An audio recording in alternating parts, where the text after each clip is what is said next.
And we're live. Welcome, everybody, to Live Real Talk with Nina. That's me. And my guest today is the wonderful, amazing Jodi Wellman. And I've known Jodi for what, about 2 years now ish. Yeah. And she's a former client. She did our Connect and Convert cohort about a year ago, pretty much exactly. And I'm super, super, super excited to have Jodi on because I have to tell you, there's so many newsletters out there. There's quite a few of them I'm still subscribed to, but there's three that I actually read, and yours is one of them because it is so funny and so irreverent and so just on point that I actually look forward to it popping into my inbox every Monday. Oh, Talking of Mondays, so Jodi's company is 4,000 Mondays. And why don't you introduce yourself with what you do with that company, who you help, and a little bit about your background so we have some context for today's conversation? okay. I sure will. Thank you, Nina. And thank you for having me on here. And maybe I was just realized, as you said, 4,000 Mondays, it usually causes people to wonder, what, why, what happened? When So I can explain that too. Yeah, So please yes, do. I'm Jodi Wellman, and I work as a coach. I used to say a leadership and executive coach because that was true. I mostly work with leaders after 17 years working in corporate executive America. But now I say I work with normal people too. So it's not just leaders. I work with, you know, humans in our human condition of helping us to live more fully, whether that has to do with working on our career side of things or any of the other domains of life, right? Because life is complicated. And 4,000 Mondays, as promised, the scoop on that is that we roughly get 4,000 weeks to live in life. And I have gotten myself all giddily obsessed on the topic of mortality and how we can use that to motivate us to live, you know, as though we've been warned that we won't live forever. So there's the scoop on 4,000 Mondays. Very good. And so, by the way, just so you know, I have lived 2,951 Mondays exactly. Okay. Math took something because it's sort of in the middle of the year, right? The years are easy because 50 times your age, but then I went into a calendar and had to start counting. So that means I have roughly only about 1,000 I like your quick math here. You can pull it out of a hat here. 1,049 left. Is that true? Okay. That sounds, yeah. Yeah. That And sounds yeah, like honest, I'm like 3/3 in already. well, No, you might get 3/4 more. in already. 3/4, sorry. Yeah. That's a Yeah. little scary. So 4,000 is that a median like in a third world country, or did you Okay, great question. So that is roughly around living to 80 years. Now the good news is as a woman, you roughly will live to 83 on average, right? Whereas men are okay, around 78. Let's not even talk about third world countries because that's still, that very would low, definitely right? be lower. Yeah. So 4,000 is a general number that gives us an Yeah. average. And I'm so curious, by the way, can I get nosy and ask you, does that countdown number now, does that make you feel motivated? Does that make you feel, what does it make you feel? Yeah, I mean, I'm definitely like, I better hurry up and get all this stuff done. I want to get done before I bite the dust. Yeah, it definitely puts some urgency on it for sure. Mhm. Because, you think like, yeah, I think we're so used to speaking in years that it becomes so abstract that we don't really viscerally experience it. But I think saying like I only have, what did we say, 1,049 Yeah, Mondays left. yeah. I'm like, holy shit, that's not a lot. So I feel like, okay, let's get going with those Mondays, right? Right, right. Definitely. Well, Yeah. you are right that, yeah, years are our usual way of seeing it. But it's funny when I work with people who, even sometimes the weeks we can take for granted, because when there are a lot of them, I work with some people that are lucky enough to be still in the 2000 zone. Like they're Yep. young and Yep. they think, oh, that's a lot. But when it does get to, like, even for you, I already imagine like I'd be having a celebration when I'm at the 1,000 mark, or like the 999 mark. But when you look at your life and say, like, how many big trips do you take, for example, in a year? And I know for you, you're always taking a big trip back home or Yeah. over, but Yeah.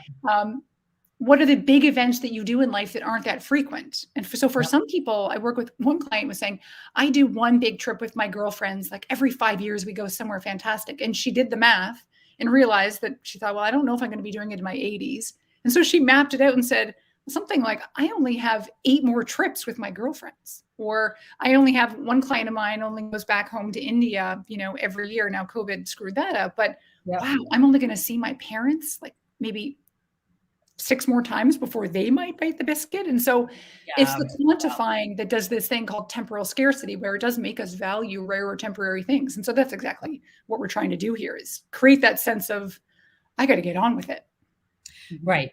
And I mean, in your case, so when we started working together, I was like, yeah, 4,000 Mondays, whatever. And then I started sort of realizing what an amazing balance you need to strike between talking about, biting the dust, and you do it in such a relatable way, right? It's not just like when we die, right? But it's like, so and so many Mondays, it's so and so many times we had, as the 2 examples you just brought.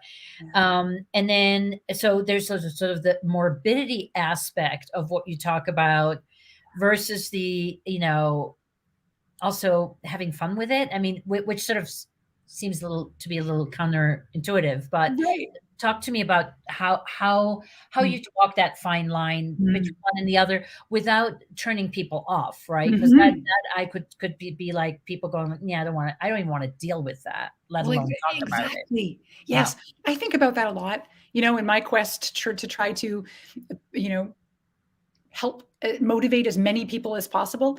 I realized pretty early out of the gates that I'm going to turn people off, right? Even if I do kind of demystify it. And there's an expression I like about like defanging death. Like I want to make it less scary. And yeah, if I can poke fun at it, I'm going to be the one to do it. I have a very healthy, sarcastic relationship with the Grim Reaper. And I hope that, by being snarky about it, I can make it more accessible.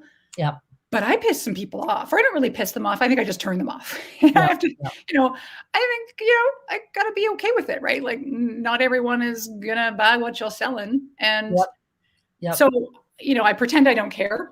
And I do. Like I would love to be able to have it be a topic that more people are open to. Yeah. If I did talk about it in a serious tone, though, I actually think that would turn even more people off, because death is the number one fear. That and public speaking, they tie each other out all in the studies, right? And or according to you and all your clients, doing video is the scariest. Like, oh my God, yeah. I'd rather die than do a video. No.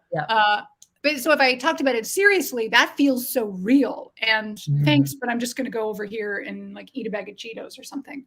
Right. And who wants to, on top of that, pay a coach to talk to them about that, right? Right. Which, funny enough, this is the message that I am spouting endlessly. And yet I laugh about it. I was just talking to another coach about this recently.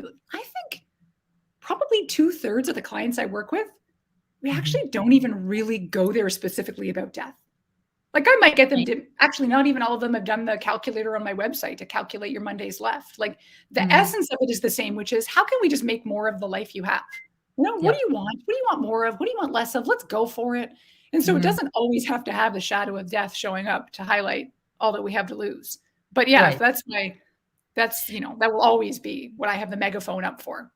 Right. It's just it's a really good framework to put it within to drive it, sort of get the procrastinators out of their procrastination, right? Yeah. Well put. Yeah.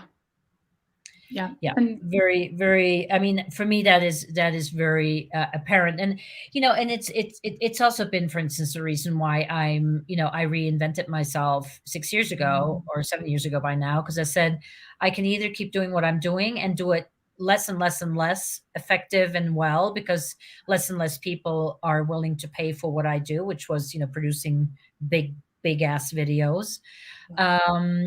Or I can totally reinvent myself. And I was like, okay, what am I going to do? I'm obviously going to roll up my sleeves and reinvent myself, right? Yes. Oh, I am so loving that concept. I love your example of doing it. And I don't think you would have told this story if you were like ruefully regretful of the day that you did that. Like, I'm thinking No. this is working out for you. Is that Yeah. fair?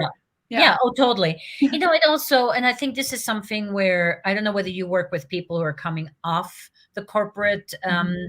sort of treadmill and are looking to create their own businesses and be, coaches, consultants, whatever. Mhm. And I think for a lot of those people, it's like, what am I going to do with the rest of my life? What is going to fulfill me? What is going to make me get up in the morning and look at them in the mirror and say, I'm actually helping the people I want to help and not helping some, big Fortune 500 company get even more wealthy. Mm. And I can do it on my own terms, right? Mhm. So I think that is probably part of it, I would imagine. You're so right. And it's funny hearing you say that. That is a very common situation, right? Mhm. Is that, and Yep. it does happen more for people that are edging towards like a pseudo retirement age. Yep. There's one gentleman I know who is just this. He will be an inspiration for a long time. About um, not even 60. Said, Mhm. I think I'm going to sort of retire. It's like sort of with asterisks because I reserve the right to change my mind. Yep. But he's off right now in Florence taking a 2-month long culinary program.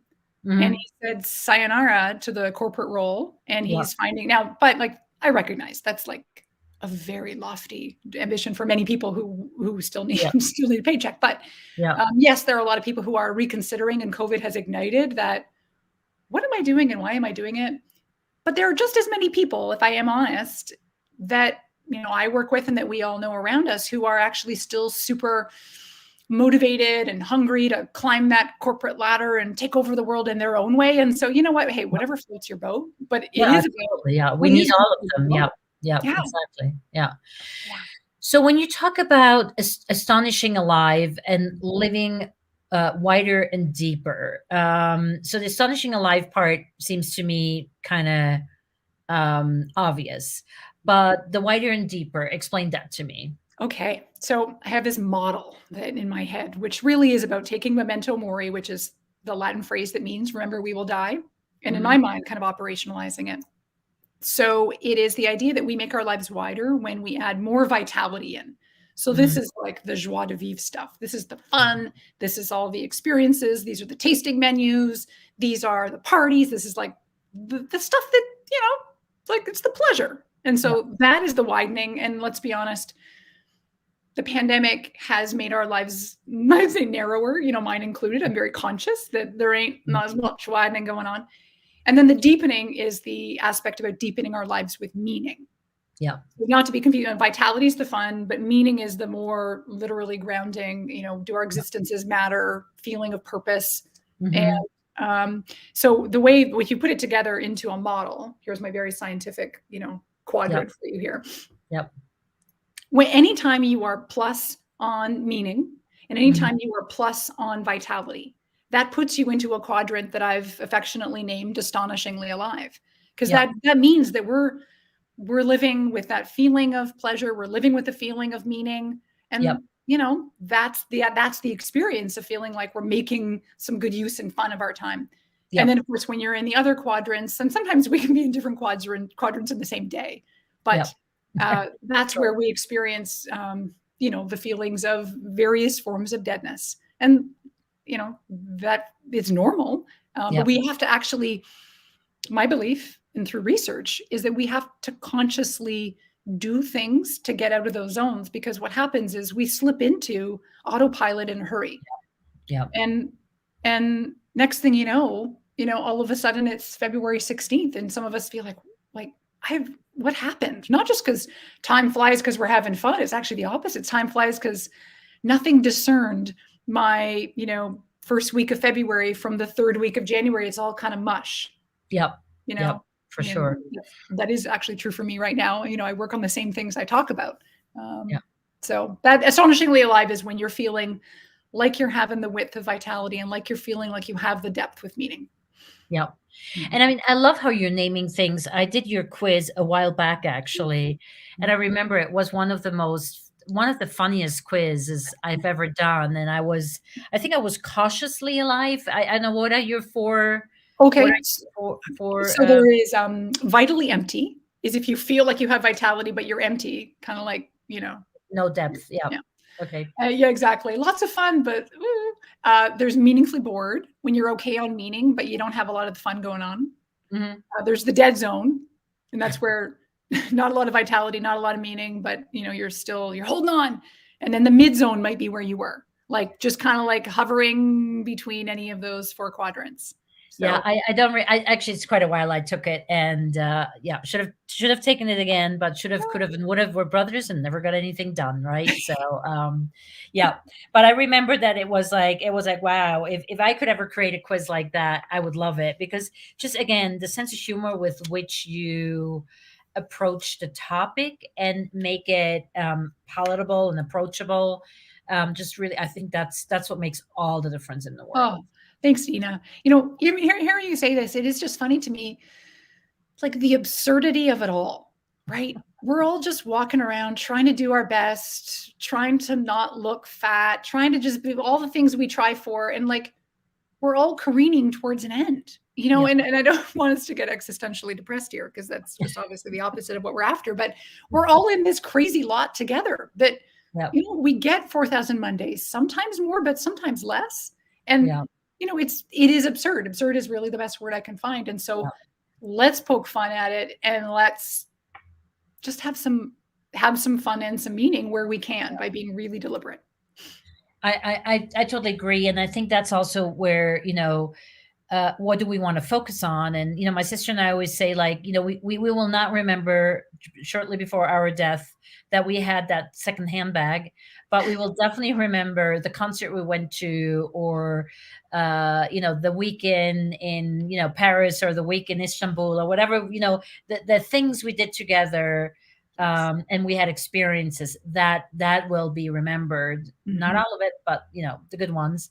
And I think that is where I think it's really important to keep that in mind when choosing how to spend your time and how to spend your money, right? It's Yes. the physical things. Yes, there's things that make you happy in the moment, and I think those are very important as well. Mhm. But I also think that the big picture is really, really important, and having those big goals, because that's what gets you up in the morning. That's what keeps you focused, right? Is that something that you work with your clients on as well, or? Absolutely. Yeah, Yes. And there's something funny. I don't know how you feel about this. Tell me what you prefer.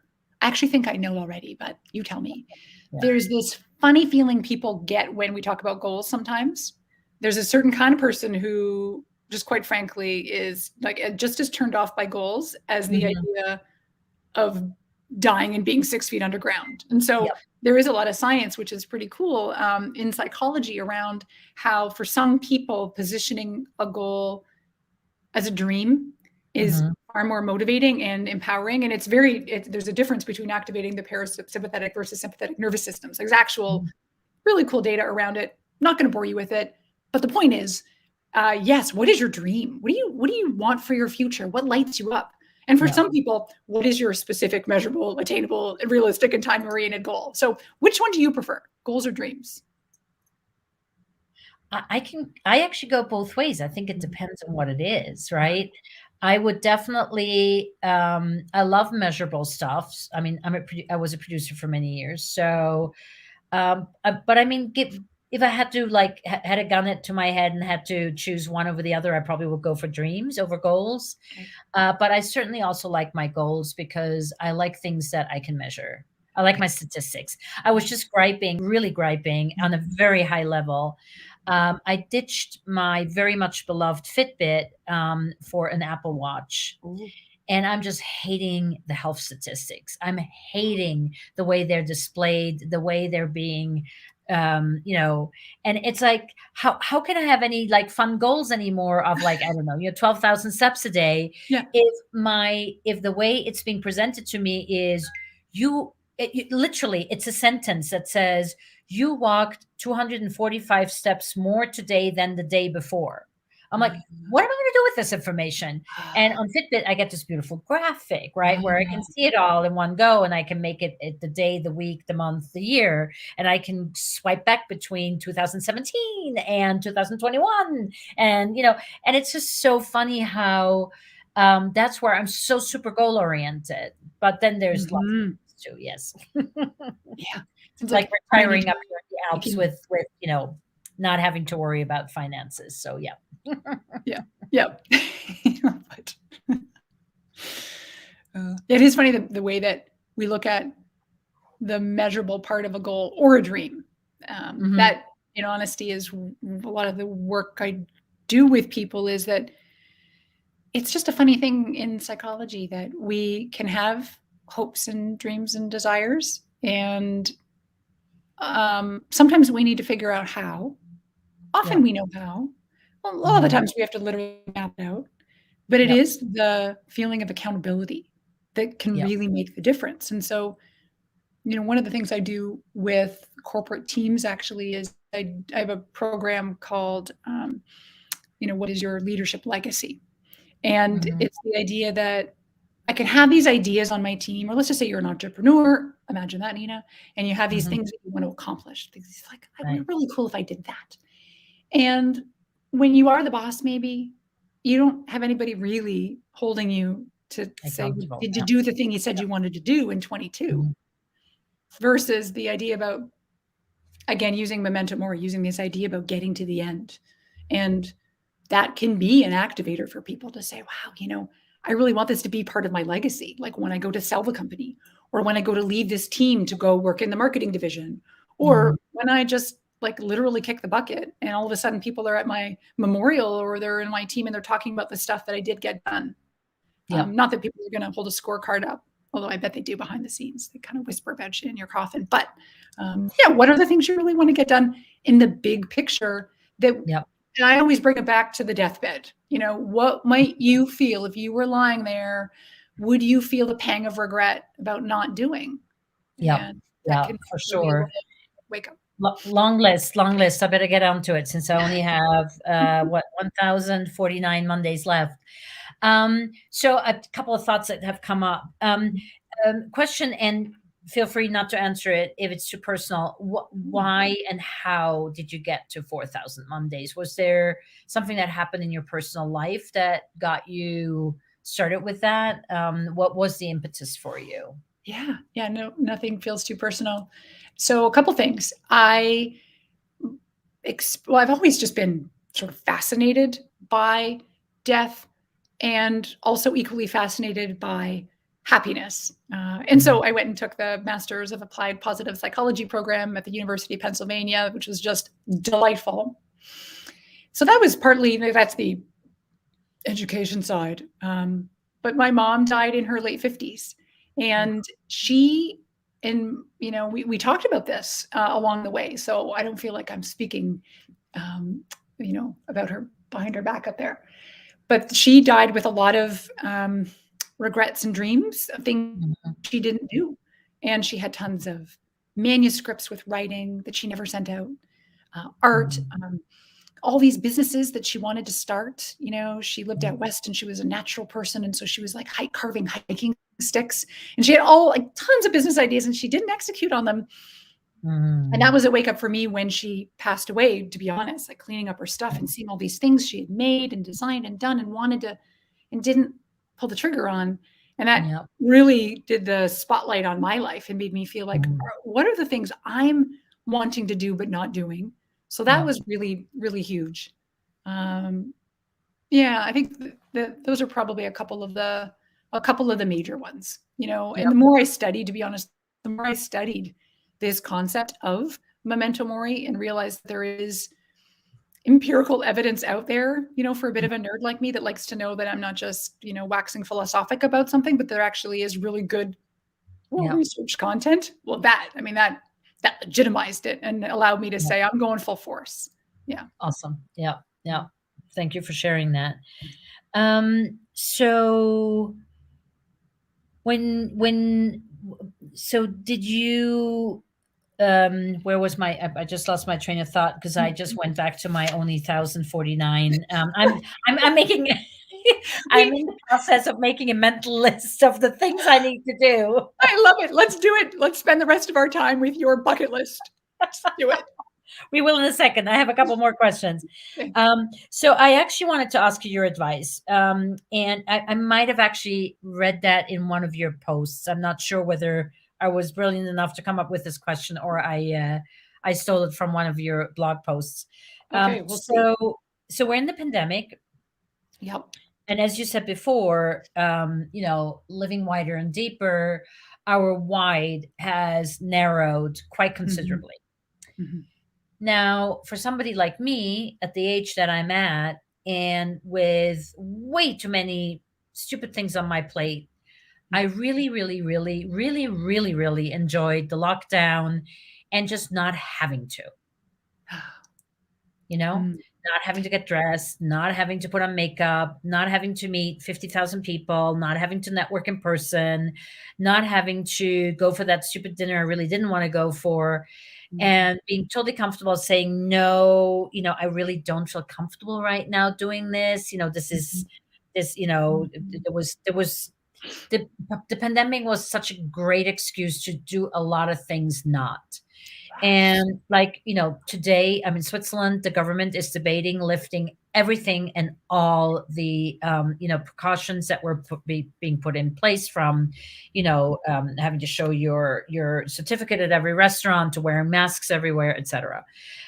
So, there is an end in sight. Mm, Um, how do we get back to the wider mm. without going back to all the shit that we really don't want to be doing? Yes. Yeah. I could like virtual high five you right now because I am with you in the, "Ooh, this was a delightful reprieve from the bullshit and, the Yeah, obligations and so on," yeah. and so you're highlighting something I think that is super profound and important, and it is that, width is relative, right? So your version of width and probably depth Mhm, is not necessarily like it's not about, well, we got to stuff more in now that we can, now that we mhm. can go out unabashed to all the places and, lick doorknobs again. And like this is not about having to stuff it in. I think it's about editing. Yeah. And this is the conscious choice right now where Mhm, we're best served if we do stop and say, okay, before I get back on the slip and slide, like what do I really want my life to look like in terms of vitality? Like what mhm. does light me up? What does make me feel alive? What Yeah. makes me feel a little bit dead? And okay, so if going to those dinner invitations or going out for that obligatory coffee with that person I meet with once a year because somehow we met in 2017 and now I just have to, like, no, you Mhm. don't have to. If Yeah. that actually will not widen your life with vitality because it's a thing that you feel like I'm going out, that will narrow you. So Yeah, it's and about that'll drag you being down. aware. Yeah. What Yeah. is the stuff that does make you feel alive?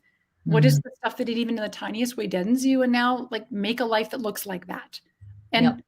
And I was going to say unapologetically, and usually it can be that way. You don't want to come across as a complete dick, but I don't know, A little whatever, yeah. Dickinsons, why not, and I also think that very often, and I've noticed that too, if you take the first step, you kinda get the feeling the other person's like, "Oh, geez, thank God," you know? Yeah. Because Yeah. chances are that if you're finding it dull or an obligation, Yeah. it could very well be that the other person is as well, right? Yeah, that's a really good point. Yeah. Yeah. Yeah. Yeah. And, there are graceful ways to just Right. punt like for the end of time, or hey, why don't we just do a quick, 20-minute Zoom catch up like that is just or, hey, things are just super busy and, like let's delay until the when the dust settles. I always use the expression when the dust settles. Like the dust is never going to settle. Right, I would just say, or let's delay it until, 1,049 Mondays from now. Right. It's in the calendar. See you then. Maybe When I'm not. yeah, let's meet on cloud, 9.5, whatever. My cousin always says, imagine you step off the curve, get run over by a truck, and you are cholesterol free. Mm. And I kind of love that saying. I mean, and I'm not propagating you should go out and ruin your cholesterol and your sugar and all that. But on the other hand, yeah, we only live that one time. And yes, we want to, I mean, I know people, and bless their hearts, who took such great care of their bodies, and still, did not make it to 4,000 Mondays. So Absolutely. there's no guarantee, right? No, no. And so I finished the article that I'm publishing on Monday so that you will read, and I'll just tell you now what some of it is about. It's about the thing that we can have these goals we want to achieve, and then we do things that sabotage the goals. Like, for example, with health, we might eat all the garbage we really long to eat, but what we really want is to be healthy. And as I was writing it, I was realizing my message was morphing into, wait a minute, we gotta live a little. In fact, like, we gotta live a lot. And so there is this elusive balance. We'll never solve it, what the balance is between having garbage versus not. In fact, actually, I have a good percentage for me that might work for you. I was seeing a nutritionist a few years ago, and she was very clear that 20% of my daily calories could be like empty, garbagey calories. And really? Like, I get to have like Snickers bars, and like I get to have it. And it was that you get to, and I love the metaphor, which is, on the way to achieving the lofty goals or dreams that you so aspire to, you gotta get off the highway and go and have the fun, and you gotta indulge, because otherwise, I don't know, is life worth living? And I think it also gives sort of a really unhealthy pendulum, right? Feast and famine. I'm working with somebody right now on learning how to eat healthy without being on a diet. And like, the first thing she said was, diet is a curse word. I'm like, I'm signing up with this woman, and it's really all about, like, you can have your daily dose of chocolate. It's just, as you said, she's not putting it into percentages, but it's just not that you're eating the whole goddamn thing. You're eating one row, or whatever. Yes. Because if you don't, you're going to be holding it back and holding it back and holding it back. And then you're either going to binge before you even make it to the end of your diet, or you're going to like gain everything immediately again at the end of the diet. So learning how to incorporate it sort of, and not make it perfect. And it's really funny, because I was just having a conversation with her the other day where I was like, oh, I've been, really bad, and I've eaten really badly, and I'm only, eating bread and butter, which here in Switzerland, the bread is just so fabulous. I could exist just on bread, butter, and cheese. Which sounds like weird to people, No, it's like, no. Anyway, good. We could exist together. I get it. And then after I got off the, we talked about it, this, that, and the other. And while I was talking to her, I realized it's like, it's such an all or nothing proposition that I have in my head. Because if I look at the calendar, it wasn't even a week where I was not being, a good girl. But in my head, immediately was like, oh my God, I'll never amount to anything, blah, blah, blah, blah, blah. And it's like, so you didn't eat that well for 5 days. So, tough shit. You get back to it on day 6 when you realize it, or when you're up for it again, or you're craving your veggies again. Oh, yes.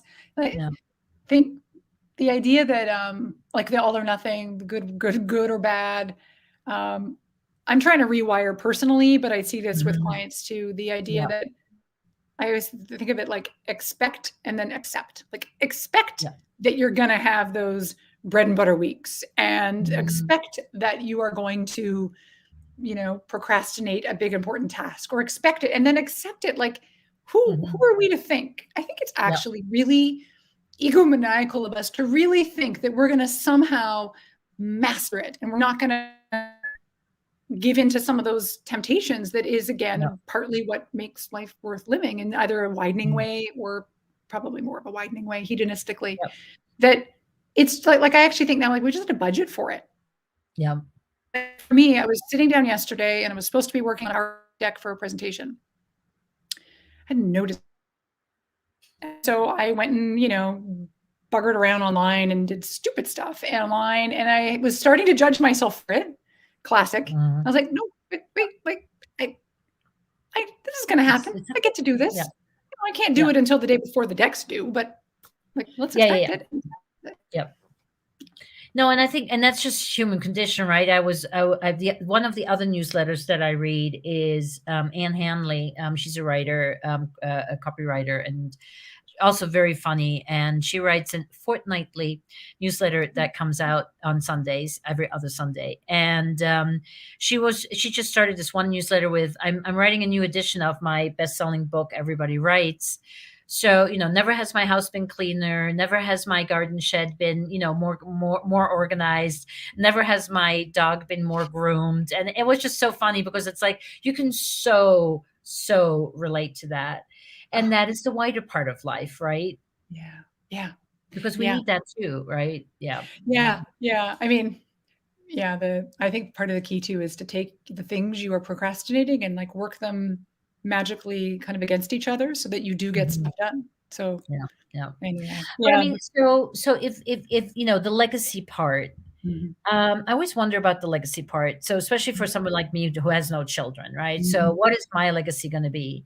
And then Mhm. sometimes I'm just like, who the f cares what my legacy? I mean, when I'm dead, I'm dead. Yeah. So I'm not going to, care about Yeah. my legacy anymore.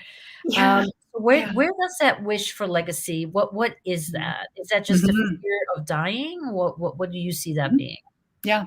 So you have hit a nail on the head, I think, that it is a symbolic kind of immortality for Mhm. people. So Yeah. in the way that we do try to deny death or we do try to grapple with it and we think we're coming to terms with it, there is that it's for some people, Mhm. and I am like you too, Nina. I could care less. Like when I'm gone, I'm gone. See you later. Mhm. Yep. But for many people, there is that desire to what is almost a belief that it's not a conscious, rational belief, but that I will live on forever if I Mhm. have my name on this building, or Yeah. if my kids talk about me, or Mhm. if the widget that I built, the patent still has my name for years to come. Mhm. And so there are some of those longings that are a little more, so probably not superficial in a judgy way, but like being callous or superficial or like flighty, Mhm. but more of a desire to feel valued. And like the Mhm. desire to endure is kind of a common thing. Like most of us Yeah. don't want to die today, thankfully. Obviously. Yeah. So we want to endure, we want to have enduring value. And for some people, and you usually know it after talking with them for a little bit, especially in the business context about what they want for their lives, or the financial planners that I work with, right? They're very clear about working with their clients about their own, a legacy beyond like, what do you want to do with your estate after the fact? Yeah. Um, and but there are legions of us then that also that doesn't resonate. Yeah. And so for some cases, it's not an actual task of what do I want to leave behind. It is more just the who do I want to be so that how people might remember me, Mhm. and that might guide some character kind of Yeah. behaviors while you are still alive. Yeah. Yeah. Yeah, I think that's a better way of looking at it in a way, Mhm. right? Because whatever happens after, no one knows and no one can control, right? Yeah. Yeah. There's a funny thing I've read, and this is true for me too, because my husband and I don't have kids. And Mhm. as you know, our cats are dropping like flies. So I don't have any animals that'll remember us. Um, the quote goes something like, this was 80 years, but it could be different for you and for your family. Like in 80 Mm. years, no one will remember that you existed at all. Yeah. And for some people, that's of like, holy fuck, right? Yeah. That will bother you if you do have that desire to Mhm. feel symbolically immortal and you want to create something and you want to have something significant about your family tree where, Grandpa Horace did XYZ. And then for the rest of us, it's like, yeah. And then that is back to the, you know, as much as we are insignificant grains of sand in the universe, Mhm. we're still complicated and emotional grains of sand that do want to live and want to have some fun and want to have some meaning. So Yeah. I talk about sides of my mouth, but it's, sometimes that can be a rankler for people. The idea that no one's going to remember you. Unless you're like Beethoven or Bach or, I don't know, a Shakespeare, but those are, one in what, 100 million? Yeah. Yeah. Anyway, and if you're not working on that right now, you're probably a little too late for the party, right? Mm-hmm. Yeah. Just a couple minutes late. Yeah. So in terms of working, so we've worked together. So I just want to put you on the spot a little bit and ask you, in your practice, have you used video? How has video helped you? How, where do you see its benefits, etc.? Mhm. Yeah. So I use video for the online courses that I Mhm. do and have in the hopper that I launch yearly. So those are fun and great, and they're well produced now, thanks to you. I Okay. do video for clients, so for some Mhm. messaging and for motivation. Mhm. And my new frontier that is actually part of my kind of Q2, um, more of a goal, not so much a dream, is Yep. for more of the video that goes into social media. So Okay. I haven't Yep. really embraced social media as a human being in society yet. And so Well, that's not true. You have these, and that's another question I have for you. Who does your drawings? Because do you do those yourself? thank you. I do. I They're do. amazing. I Oh, love them because I'm a big doodler myself and I you put are a out a lot of doodler. doodles, but yours are just so exquisite. I just really, really love your doodles, and they're Oh, you're very, kind. very funny. Yeah. Thank you. Thank you so much. That is an example for me of a life widening activity that I didn't even know was an area I could widen my life until I Mhm. started doing this for 4,000 Mondays because I knew I wanted to have that goofy sort of aesthetic. Mhm. And now, like, I can't fucking wait to doodle every week for my article. Yeah. Like, I just want to do the article and doodle. If I could do that all the Mhm. time. Yep. So how did we get onto this? What was the story? We Oh, got on the horse, social media. talking about video, and then we got off video really fast because we don't both love to doodle. Okay. And I feel, well, I have to say as a shout out, and by the way, for anybody listening, this isn't like a planted promotional bit for Nina, I'll but I'm take going it. to do it and say, I'm like, I'm going to embarrass her for a second. I feel enormously more confident to be able to put myself out. And even, when I decide to embrace social media more, I'm ready to go. Like I Mhm. know now what I'm doing, and it doesn't like of all the things that are daunting. Like for me, it's the daunting thing of physically being on social media per se, but it's not the video portion of it and the Yep. and the and the whole rigmarole around it because Yep. it's a rigmarole. But you made sense of the rigmarole, which is great. Yep. Yep. So yeah, That's what I I'm aim to excited do. to launch that into the next quarter, which is on the horizon. Very good. I'll be watching out for it on LinkedIn. It's I do stalk my clients for many reasons. And the other day, I have this client who's finishing up the cohort right now, and she said she was going to post something, and I have a lead on my hands who said like, "Can I see some sample work?" And this poor woman, I was on her LinkedIn like 5 times every day. It's like, has she posted yet? Has she posted yet? Has she posted yet? Because she's very good on camera. She's very funny as well. So I really wanted to have this person see her video on social media, not just the one I had because she shared it with me. Because there's Right. it's a difference than when it's actually out in the world. And I'm like, For oh my sure. god, this is it's like I'm such a stalker. No, I feel like, yeah, you can be a stalker. That's true. And I also think it's that you're like, it's like we're your children and you want to see what Exactly. you've helped raise us and you want to see what we're Yes. doing in the big wide world. I think it's Yes, I, sweet. I so agree. Sweet I look at stalker. Paul, Paul, who was in the cohort with you. Yes. He's posting video. It took him a moment, but now he's posting video regularly thanks to being in our video influencers club. Yeah. And whenever I see his videos, I'm like, oh, go Paul, go Paul, go Paul. He's amazing. He is. I love it. Love it. Yeah, he's So, fearless. so yes, I think it's the right way. The very aptly said that yeah, you are all my children. I want to see you succeed and be, and just and be, your marvelous selves. What really excites me is, yeah, sure, it's lovely to have the logo and the title, and I'm always very proud when you actually do the closed captioning and all that. But it's much more so the showing up for yourself and showing up for your business and showing up for the people that you can help, and Mm. that is what really Mm. gets me, makes my life not only wider but also deeper. Well, I like hearing that creates astonishing aliveness for you. And Yep. that positioning, I think, is so key. It's like, because we can get in our heads about the mechanics of it and the optics, like like literally, how does this look? And is this the right? Mhm. But at the end of the day, how you've coached us is that, is this delivering the message that's going to help them in the way that you want to help? And if it Yeah. always comes back to that, well, then I shouldn't say you can't go wrong, because of course you could really mess it up. You could always If mess that's up. their starting point, then Yeah. there's beauty there Yeah, and success. exactly. Yeah. Yeah. And the messing up is like, yeah, so you mess up and then, 20 minutes later, it's like 50,000 messages down the feed and no one will see it anymore. So, yeah. Well done. Yeah.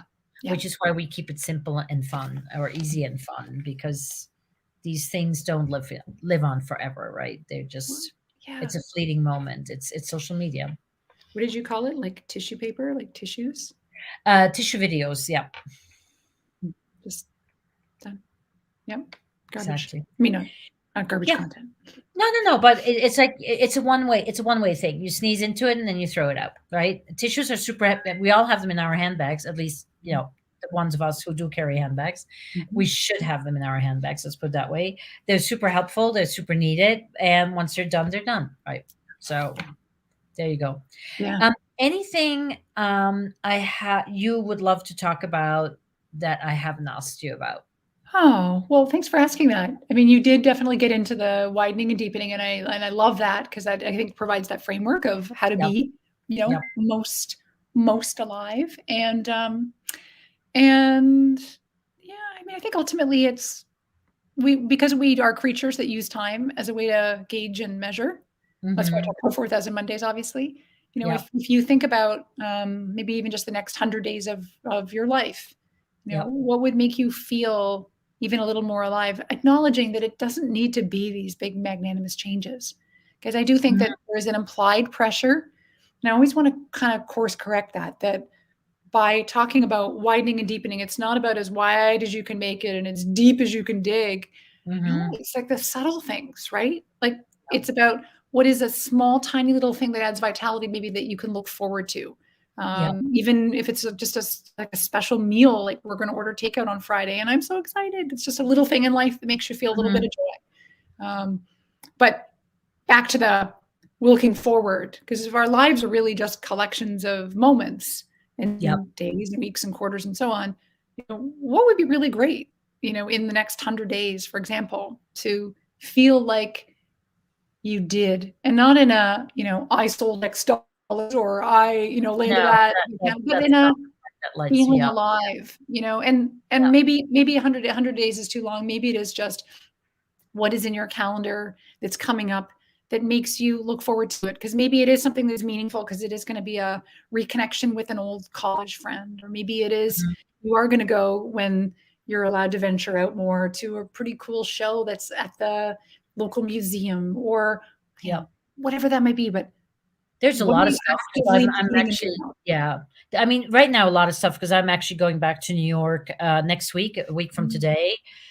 So there's a long list of everything from ethnic foods to, just sort of exploring neighborhoods to seeing friends to, yeah, there's a couple of shows on my list. So, I mean, as in museums. So yeah, there's definitely, but then there's also like, because I don't have family in New York. I mean, I have a lot of friends, but I have less obligations. So, giving myself permission to do maybe twice a week, 2 or 3 hours of solid artwork, and just allow myself to create stuff that, for instance, would be so fantastically cool. Oh, wow. What are you creating for artwork, can I ask?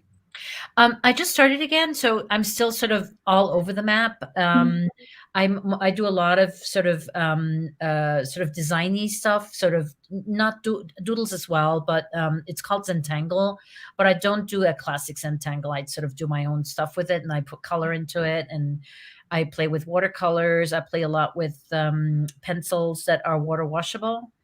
Oh. And so I'm just kind of still playing with my acrylics and everything, with all my not acrylics, with all my my different tools. And I normally, my formats are somewhere in here.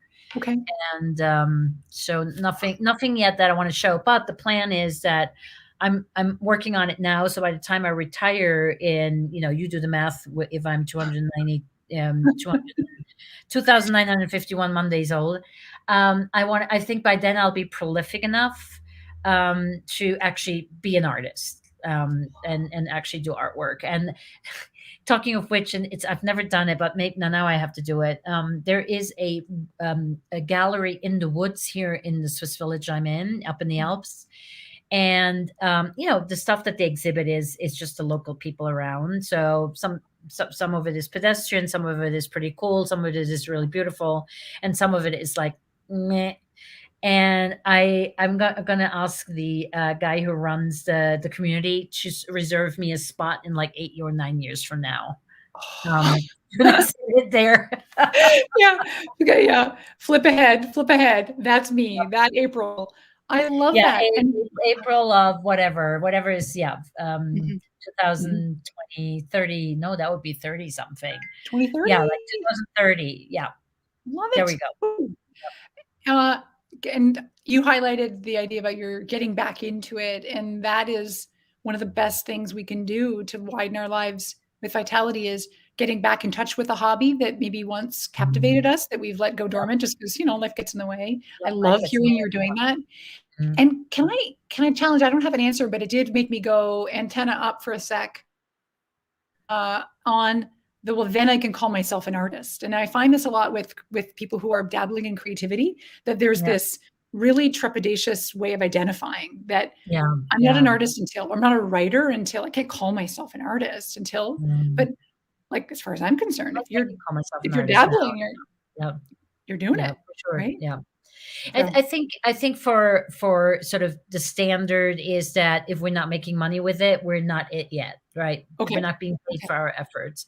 Which I mean, I wouldn't even care about doing anything that for selling. It would be more for just a really neat idea of having a vernissage and having people stand around with glasses of cheap white wine. That's just would be wonderful. And stand and they're so moved by your work. Yep. Yes, that Exactly. that feels legit. That would be fun, that would be fun. But yeah, and I tell you something, I read somewhere that people spend more time organizing their next vacation than Mhm, they do organizing their retirement or mhm, planning for their retirement. mhm, And, I'm like, "That's not gonna happen to me. I'm gonna be so freaking ready for my retirement." I have mhm. so much like, there's never for me, a lack of things I'm interested in, I wanna try out and wanna do. So, Oh, I love that yeah, for you.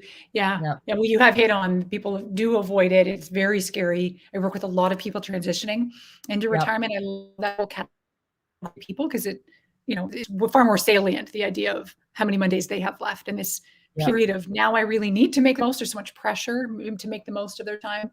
So your deliberate approach to planning it and being aware of what that Mhm. might look like, I am inspired by that. And yeah, a bit of more could feel the same way. Yes, that would be lovely. So Mhm. before we come to an end, Jody, I do want to know from you what makes you most alive? Hmm. Well, thanks for giving me a plan and answer, Nina. Well, it's your topic. I'm sure you have plenty of things off the top of your head. I'll pull out of my grab bag now. Um, Yes. you know, I'm going to go for something that's pretty simple that I referred to a minute ago, having something to look forward to. So there's tons Yeah. of science and psychology around anticipation, and it's called Mhm. Yep. savoring, it's pre-savoring something. Yep. And I can get a lot of mileage out of knowing that there's something on the horizon in my calendar that just makes me feel excited and giddy about it. And Yep. of course, some things are bigger than others, right? Like Of a, course. a Yeah, trip yeah. is fun. And research does show that we usually get more joy out of the anticipation of a vacation than actually being on the vacation. Yes, Um, very true. Very true. Yeah. yeah, but having any little bright spot ahead on the horizon, in which I'm also conscious in saying that like, well, aren't you living in the moment? Aren't you? Why are you always thinking it? But I live in the moment too. But that's just one example to me about Yep. having that sense of like life's exciting, and I'm optimistic about the future because there's just Yeah. this neat little pocket here that's coming up on the 17th, for example. Yep. I think And that's that's within our really control. We can control that, right? Yep, exactly. It's not when we're gonna drop dead or whether we're gonna publish the book that we wanted to write all our lives or not, or, all that stuff. Exactly. Yeah. Yep. Wonderful. This has been such a fun conversation. I don't think we ever really went too deep on the video part of it, but that's fine. You had mentioned something about a series you wanted to create. Yeah. So part of the intention of the quarter coming up, look at your laughing right now. You're such a little bugger holding me accountable. Of course. Is a video series Yep. that is designed around the idea of undeading our lives, and so that's on the horizon. Which again is an example of something that I am looking forward to. Wonderful. And I am very much looking forward to seeing it because I know how funny you are and I know that you're going to just knock it out of the ballpark. And obviously, if you're running into any trouble, check out the brand new Connect and Convert cohort learning platform because everything that we did in class is now actually on the platform. So you can review everything. So Brilliant. Okay. Just a little hint there that you have access to that, lifelong access. And I've never defined lifelong, whether that's my life, Kajabi's life, Clockwise's life. I don't know, but it's lifelong. Yeah, I like the quotes. That does it. That says it all. Yeah, there's a lot of Mondays involved. Let's put it that way. I understand. Thank you. And good to know you'll be stalking me. Yes, of course, and I will be. You know me well enough to know that I will be, and I'll be like, I'm not seeing those videos yet. Yeah, I'm gonna give her an email. Thank you. Yep. Well, Jodi, thank you so much for coming on, for doing this. This has been such a fun conversation. I hope for everybody listening, this has been a fun conversation. If you're listening to this after the fact, leave a comment with the hashtag replay so we know in which context you saw it. And thank you so much. And we'll see you, the audience, again in about a month from now. And Jodi, thank you so much. And we'll see you on LinkedIn on video. Wonderful. Thanks, Nina, for having me on here. You're wonderful. Thank you. Bye. Bye.